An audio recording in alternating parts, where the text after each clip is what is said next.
Assalamualaikum warahmatullahi wabarakatuh. Soalan untuk Seribu Samahah Profesor Dato' Arif Pahlawan. Saya Inspektor Alida binti Ali dari Jabatan Integriti dan Pematuhan Standard. Minta maaf dahulu, sebelum tu saya nak bertanya sedikit soalan, cuma untuk pencerahan, sedikit pencerahan. Sebelum ni kita hangat diperkatakan berkaitan dengan raun undang-undang mufti wilayah persekutuan. Okey, boleh Datuk memberi sedikit pencerahan berkaitan RUU tersebut dan apakah sebab utama Perlis tidak memberi sokongan kepada RUU mufti wilayah? Minta maaf ya Datuk. Terima kasih. Okey, terima kasih. Saya ingat daripada penerangan saya tadi dah jelas kot isu tu kan. Kita bagi tahu bahawasanya kerana hanya menempatkan 2 sekolah saja dalam itu, bererti awak mempunyai agenda yang bersifat sektarian. Sedangkan sekolah ahli sunnah tu luas. Kenapa awak kata kita hanya terima orang, misal contoh Bumi Putera, atau kita hanya terima orang Melayu tapi yang berketurunan Bugis dan Jawa saja? Kenapa awak tak buka?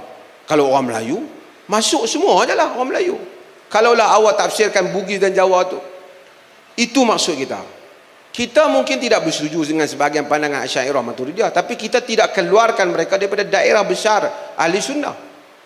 So kita kata patutnya yang diletakkan Ahlus Sunnah wal Jamaah. Kalau nak letakkan itu, kenapa awak hanya letak Asy'ariyah Maturidiyah? Kemudian letak hanya Tasawuf Al-Ghazali dan Junaid Al-Baghdadi. Siapa dia di kalangan tuan-tuan ni yang tahu Al-Ghazali, Junaid Al-Baghdadi? Al-Ghazali meninggal tahun 505. Sebelum dia sudah ada kerohanian dan seumpamanya. Dan buku-buku Al-Ghazali di samping keagungan dan kehebatan, ada ulama berbeza pendapat dengan buku Al-Ghazali sehingga di Andalus bukunya dibakar. Bukanlah kita setuju dengan hal itu, tapi artinya ada perbezaan. Junaid kan dan seumpamanya. Kenapa kita nak had? Kalau saya tanya apa pandangan Asy'ariyah tentang Tuhan berkata-kata, tuan-tuan tahu di sini pandangan Asy'ariyah? Tuan-tuan pun tak tahu apa Asy'ariyah, apa pandangan Maturidiyah. Tiba-tiba nak kata di Malaysia ni semua orang Asy'ariyah Maturidiyah. Betulkah semua orang Asy'ariyah Maturidiyah? Yang sebut, yang menteri nak sebut tu pun dia pun duk 2-3 kali ulang perkataan tu. Belum lagi nak faham, nak sebut pun tak apa nak lepas lagi. Tiba-tiba kita klaim di Malaysia semua Asy'ariyah dan Maturidiyah.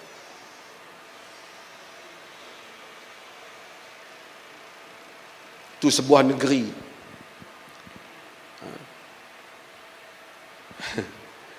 Dia duk kalut isu ni. Tapi dalam khutbah Jumaat dia, ketika Nabi naik ke langit untuk menghadap Allah Azza wa Jalla, dia bercanggah dengan Asy'ariyah Maturidiyah. Terus orang dia tak boleh tu. Allah tak boleh di langit ke dia apa? Salah kata macam tu. Maksudnya fitrah dia. Bila dia doa ya Rab, dia tak pergi ke tanah tu. Mendongak ke langit. Allah yang mengetahui. Berapa ramai orang buat macam tu, Allah mengetahui. Asy'ariyah dan Maturidiyah sesat kalau buat begitu. Kena menempatkan Tuhan di langit. Artinya, kenapa semua benda ni selama ni tak ditimbulkan, sekarang dia nak timbulkan hal ni?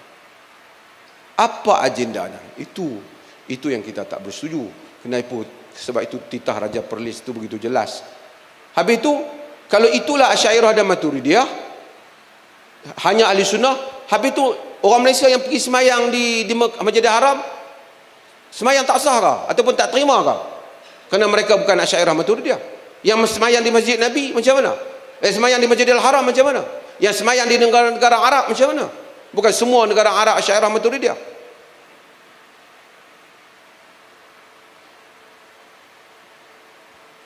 Jadi apa tujuan? Sebab tu kita berbeza dalam hal. Kita kata you sebut Ahlus Sunnah wal Jamaah, kita terima Ahlus Sunnah wal Jamaah. Terima kasih.